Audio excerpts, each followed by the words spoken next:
नमस्कार, मैं हूं दिव्या। रूबरू बिहार पर आज दिन भर की बड़ी खबरों में आपका स्वागत है। चलिए जानते हैं देश और प्रदेश के अब तक की बड़ी खबरों को। बिहार की 5 संसदीय सीटों पर लोकसभा चुनाव 2024 के तीसरे चरण के लिए मंगलवार को मतदान हो रहे हैं। अररिया, सुपौल, मधेपुरा, खगड़िया और झंझारपुर लोकसभा क्षेत्र में सुबह 6 बजे से ही मतदान बूथों पर पहुंचे और कतार में लगकर मतदान किया। वहीं खगड़िया में 2 गांवों के ग्रामीणों के बीच झड़प हो गई, जिससे मतदान कार्य बाधित रहा। वहीं कई जगहों पर स्थानीय मुद्दों को लेकर वोटर नाराज भी दिखे और वोट का बहिष्कार किया। महेंद्र सिंह धोनी ने अपने बैटिंग पोजीशन में बदलाव कर सबको चौंकाया था। धोनी इस मुकाबले में 9वें नंबर पर बैटिंग करने के लिए उतरे थे। एक सोर्स ने बताया है कि धोनी किसी स्ट्रेटजी के कारण नीचे खेलने नहीं आए थे। उन्हें चोट की समस्या थी, इसलिए वे 9वें नंबर पर बैटिंग करने के लिए आए थे। जमुई में पकड़ौआ विवाह का मामला सामने आया है। यहां खैरा थाना क्षेत्र में एक नाबालिग लड़के को पकड़कर उसका विवाह करवा दिया गया। वहीं जब इस जबरन शादी का वीडियो इंटरनेट मीडिया पर वायरल हो रहा है। उक्त वीडियो में देखा जा रहा है कि कुछ लोग एक नाबालिग लड़के से युवती के मांग में सिंदूर भरवा रहे हैं। इस दौरान जब लड़का इनकार करता है तो उसके साथ मारपीट भी की जा रही है। Amazon पर सस्ते में प्रोडक्ट खरीदने का मौका केवल आज रात तक के लिए ही वैलिड है। Amazon की ये ग्रेट समर सेल का आज आखिरी दिन है। आज रात तक ही सस्ते में एसी, फ्रिज, टीवी और वॉशिंग मशीन आदि खरीद सकते हैं। इसके अलावा और भी कई ऑफर्स का फायदा उठा सकते हैं। अभिनेता शेखर सुमन हाल ही में संजय लीला भंसाली की वेब सीरीज हीरा मंडी में नजर आए थे। अब उन्हें लेकर अहम जानकारी सामने आ रही है। अभिनेता भारतीय जनता पार्टी में शामिल हो गए हैं। आने वाले समय में आप डिजिटल करेंसी को नोट की तरह इस्तेमाल कर सकेंगे। भारतीय रिजर्व बैंक यानी आरबीआई के गवर्नर शक्तिकांत दास ने सोमवार को कहा है कि लेन देन को अस्थायी रूप से हटाकर ई-रुपए यानी केंद्रीय बैंक डिजिटल मुद्रा के जरिए लेन देन को ऐसा बनाया जा सकता है जिसका कोई रिकॉर्ड नहीं होगा। लोकसभा चुनाव 2024 के मद्देनजर अमर उजाला का चुनावी रथ सत्ता का संग्राम मंगलवार को बिहार के सारण लोकसभा क्षेत्र के छपरा में पहुंचा। यहां सुबह चाय पर चर्चा में आम मतदाताओं के मुद्दे जाने गए। अब दोपहर में युवाओं से चर्चा में युवा मतदाता लोकसभा क्षेत्र की में अपने मुद्दों को बता रहे हैं। साथ ही ये बता रहे हैं कि उनके नेताओं से क्या उम्मीदें हैं। भारत को दुनिया की तीसरी सबसे बड़ी अर्थव्यवस्था बताने का प्रधानमंत्री नरेंद्र मोदी का सपना साकार होता नजर आ रहा है। एक वैश्विक रिपोर्ट में कहा गया है कि आने वाले 26 सालों में वो देश सबसे बड़ी अर्थव्यवस्थाएं होंगी जो आज उभर रही हैं। रिपोर्ट में अनुमान जताया गया है कि भारत दुनिया की दूसरी सबसे बड़ी अर्थव्यवस्था बन जाएगा। सम्राट चौधरी ने कहा है कि प्रधानमंत्री जी ने स्पष्ट तौर पर कहा है कि ओबीसी और अति पिछड़ा समाज के आरक्षण को काटकर मुसलमानों को नहीं देना चाहिए। मंडल कमीशन में पिछड़ों को, अति पिछड़ों को आरक्षण देने की बात कही गई है। लालू जी खुद मुख्यमंत्री थे। इन्होंने आरक्षण में मुसलमानों को डालकर धार्मिक उन्माद फैलाने का काम किया। अगर आप 31 जुलाई तक ITR फाइल नहीं करते हैं तो लेट फीस के रूप में 5,000 रुपए का जुर्माना लगता है। जुर्माने की ये रकम 10,000 रुपए तक हो सकती है। हालांकि अगर सालाना इनकम 5 लाख रुपए से कम है तो जुर्माने का ये रकम 1,000 रुपए रह जाता है।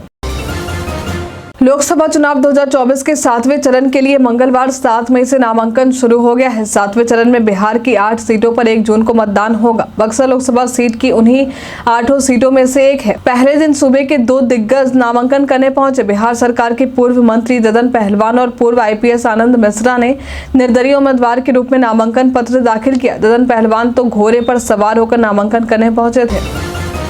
सचिन तेंदुलकर के घर में इन दिनों निर्माण का काम चल रहा है और कंस्ट्रक्शन के इस काम में जुटी मशीनें यहां रात को भी शोर कर रही हैं। इससे परेशान होकर सचिन तेंदुलकर के एक पड़ोसी ने सोशल मीडिया पर शिकायत की है। इस पड़ोसी ने सचिन से अपील की है कि उनके यहाँ काम में जुटी कंस्ट्रक्शन टीम सही समय पर ही शोर से जुड़ा काम करे। शिकायत का ये ट्वीट सोशल मीडिया पर तेजी से वायरल हो रहा। सचिन ने अपने पड़ोसी के इस ट्वीट पर भले कोई प्रतिक्रिया नहीं दी है, लेकिन उन्होंने पड़ोसी की बात पर ध्यान जरूर दिया है। लोकसभा चुनाव के तीसरे चरण में बिहार की 5 सीटों पर हो रही वोटिंग को लेकर आरजेडी सुप्रीमो लालू प्रसाद का रिएक्शन सामने आया है। बिहार विधान परिषद में आयोजित शपथ ग्रहण समारोह में शामिल होने पहुंचे लालू प्रसाद यादव ने दावा किया है कि बीजेपी और एनडीए बिहार से खत्म हो गई है और जनता का रुझान महागठबंधन की तरफ है। लोकसभा चुनाव 2024 के तीसरे चरण का मतदान 7 मई को किया जा रहा है। बिहार और कर्नाटक से चुनाव ड्यूटी पर तैनात 3 ऑफिसर की हार्ट अटैक से मौत की खबर है। बिहार के सुपौल में चुनाव ड्यूटी पर तैनात एक अधिकारी की मौत हो गई। 2 अधिकारियों की मौत कर्नाटक में हुई है। निर्वाचन आयोग के सूत्रों के मुताबिक सरकारी कर्मचारियों की मौतें कथित तौर पर दिल का दौरा पड़ने से बताई जा रही है। वहीं न्यूज लिखे जाने तक बिहार में तीसरे चरण के चुनाव के तहत लगभग 60% मतदान पूरा हुआ है। कांग्रेस अध्यक्ष मल्लिकार्जुन खड़गे ने विपक्षी इंडिया गठबंधन के सहयोगी नेताओं को पत्र लिखकर चुनाव आयोग के रवैये और मतदान के आंकड़े जारी करने में देरी पर सवाल उठाए हैं। खड़गे ने अपने पत्र में इंडिया के नेताओं से आग्रह किया है कि वे ऐसी विसंगतियों के खिलाफ आवाज उठाएं और हमारा एकमात्र उद्देश्य एक जीवंत लोकतंत्र की संस्कृति और संविधान की रक्षा करना है। उन्होंने पत्र में कहा है कि हमें भारत के निर्वाचन आयोग की स्वतंत्रता सुनिश्चित करनी चाहिए और इसे जवाबदेह बनाना चाहिए। भारतीय प्रतिभूति एवं विनिमय बोर्ड यानी सेबी ने शेयर बाजार में एक्सचेंजों के ट्रेडिंग टाइम को बढ़ाने से इनकार कर दिया है। खबर है कि बाजार विनियामक सेबी ने ट्रेडिंग टाइम बढ़ाने के लिए नेशनल स्टॉक एक्सचेंज यानी एनएसई की ओर से दिए गए प्रस्ताव को खारिज कर दिया है। गौतम अडानी ने गुजरात के अहमदाबाद में अपना वोट डाला और वोट डालने के बाद उन्होंने मीडिया से बातचीत के दौरान चुनाव को लोकतंत्र का पर्व बताते हुए कहा कि आज लोकतंत्र का त्योहार है और मैं लोगों से अपील करता हूं कि वे बाहर आएं और वोट करें। सलमान खान के बांद्रा स्थित आवास पर फायरिंग मामले में मुंबई क्राइम ब्रांच ने मंगलवार को 5वीं गिरफ्तारी की है। न्यूज एजेंसी एनआई की रिपोर्ट के मुताबिक मामले के 5वें आरोपी को पुलिस ने राजस्थान से गिरफ्तार किया है। निर्मला सीतारमण ने यह बताया है कि जीएसटी सबका साथ, सबका विकास, सबका विश्वास, सबका प्रयास के प्रति मोदी सरकार की प्रतिबद्धता की अभिव्यक्ति है। उनका कहना है कि हम निरंतर ये सुनिश्चित करने की दिशा में प्रयासरत हैं कि करों को बढ़ाने के बजाय बेहतर करदाता सेवा और कार्यकुशलता में वृद्धि के माध्यम से नई ऊंचाइयों को छुआ जाए। केदारपुरी में फिर से बाबा केदार के जयकारे गूंजने लगे हैं। 10 मई को सुबह 6:30 बजे से कपाट खुलते ही श्रद्धालुओं को 6 माह तक केदारनाथ में दर्शन मिलेंगे। आईसीसी मेंस टी20 वर्ल्ड कप 2024 के एम्बेसडर युवराज सिंह ने कहा है कि Rohit Sharma world cup trophy और मेडल डिजर्व करते हैं। उनकी कप्तानी पर युवराज को कोई संदेह नहीं है क्योंकि वे अच्छे कप्तान हैं। एक नई रिपोर्ट में सामने आया है कि एप्पल का आईफोन 15 प्रो मैक्स 2024 की पहली तिमाही में सबसे ज्यादा बिकने वाला स्मार्टफोन बताया गया है। काउंटर पॉइंट रिसर्च के अनुसार इस साल की पहली तिमाही में शीर्ष 10 सबसे ज्यादा बिकने वाले स्मार्टफोन की सूची में एप्पल और सैमसंग का दबदबा रहा। प्रत्येक में 5 स्थान हासिल किए और अन्य ब्रांडों के लिए कोई जगह नहीं छोड़ी। भारत से तनाव के चलते मालदीव जाने वाले पर्यटकों की संख्या में कमी आई है। इसका असर द्वीप समूह देश की अर्थव्यवस्था पर भी पड़ रहा है। इसे देखते हुए मालदीव के पर्यटन मंत्री ने सोमवार को भारतीयों से उसकी इकोनॉमी में योगदान देने की अपील की है। पीटीआई के दिए इंटरव्यू में इब्राहिम फैसल ने अपने देश और भारत के बीच ऐतिहासिक संबंधों पर जोर दिया है। अक्सर देखा जाता है कि मेटा गाला फैशन इवेंट में हमेशा हॉलीवुड और बॉलीवुड की हस्तियां, खासतौर पर अभिनेत्रियां अपने अपने स्टाइल से, फैशन सेंस से सुर्खियां बटोरती हैं। लेकिन इनके अलावा सब्यसाची मुखर्जी की भी खूब चर्चा हो रही है। दरअसल मेट गाला कारपेट पर वॉक करने के मामले में वो भारत के इकलौते फैशन डिजाइनर बन गए हैं। उनसे पहले कोई भी इंडियन फैशन डिजाइनर ऐसा काम नहीं कर पाया है।